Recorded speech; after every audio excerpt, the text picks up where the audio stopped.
Hey, what's up guys, it's Atlanta Georgia back from a video, and today I'm going to be comparing the Bugatti Chiron and the Bugatti Veyron, two cars that I recently bought in a spending spree. If you guys didn't already watch that, please do. I spent a lot of time grinding that 35 million.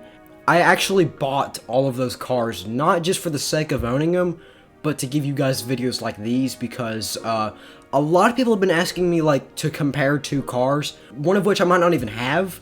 Like, for example, like Chiron versus Veyron. So, well, now that I do, I can actually compare these cars. So that's probably why you guys haven't been seeing many which is better videos recently, because I've just run out of cars to compare. But now that I've done the spending spree and I have a lot of new cars in my garage, I can compare a lot more. So I'm gonna go and start with the Chiron and the Veyron. So let's go and get into the video. So I'm gonna go and start with the most expensive, the Chiron. So it goes 261 miles per hour. So actually the exact same as the LVN, which is a surprise. 0 to 60 in 2.3 seconds, which is pretty good for a car like that. $1,422 in cash back, again pretty good. 3,600 XP per mile, not bad for the price range. All-wheel drive, so you cannot do burnouts, and you can't get a good launch on drag races until the new chassis are put on it, and it costs $6.6 million. So I've owned this car for about 3-4 days now, and after driving it a little bit, I'm starting to really like this car. It looks good in a lot of different color combinations. I've tried red, blue, yellow, all of the different colors. It looks really good in all of them.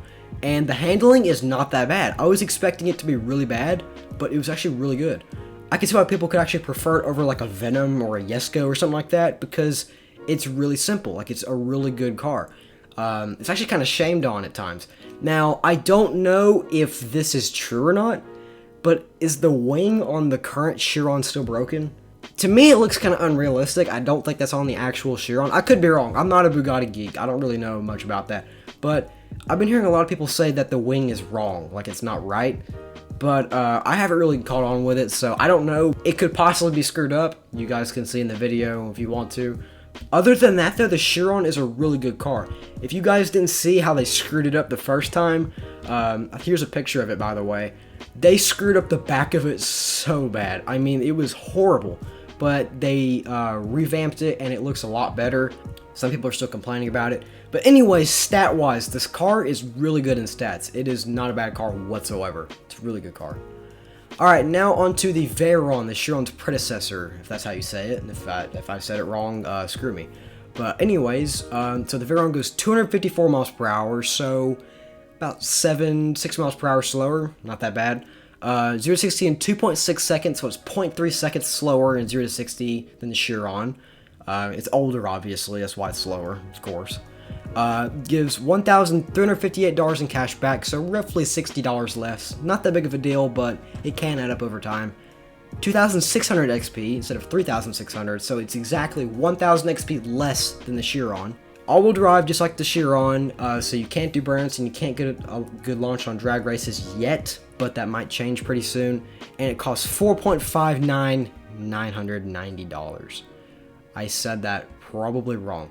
I would say $4.6 million, would probably be that one person in the comments saying, "You said it wrong, it's $4.599990. It's $4.6 million pretty much. I've been kind of driving the Veyron around a little bit, and I have different words to say about it than the Chiron. Handling wise, it's slightly looser than the Chiron, but it's still not like uncontrollable. You can still control it. It's not a bad car. However, the Veyron has a major flaw in the car. The spoiler.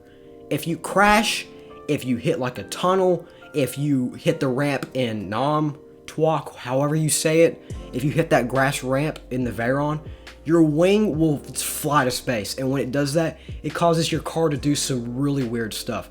While I was recording the driving footage for this car, I actually got it to do it twice, and I wasn't even trying to do it. I got the car to go flying almost 2,000 miles per hour, which was insane, but the Veyron is super glitchy. But other than the wing, the car is not a bad car.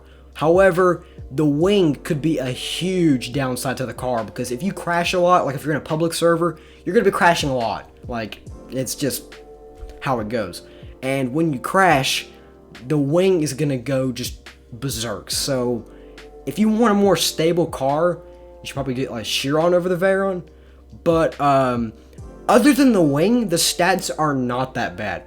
For $4.5 million, you could possibly get a Venom with that amount of cash. I mean, it's 200k less.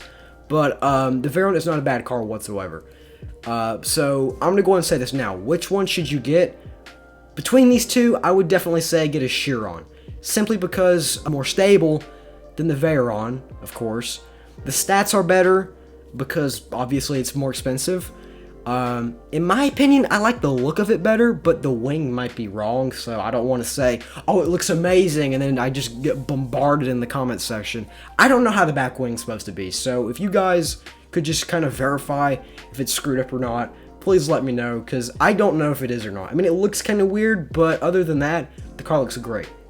So does the Veyron. The Veyron looks great too, but I feel like the bug with the wing is one of the major downsides. Like, it's such a major flaw to the car that it actually it made me happy that I got the Chiron with the Veyron too, because if I just got the Veyron, probably wouldn't be very happy. So anyways, if you guys want to get one of these two cars, I definitely recommend getting the Chiron because it's way more stable and the stats are far better. So I hope you guys enjoyed this video, and there are way more of these videos to come. I'm going to be comparing the Veneno, the Centenario. I'm not together, but with the other cars. So it's going to be really good. So I hope you guys enjoyed this video. See you guys later.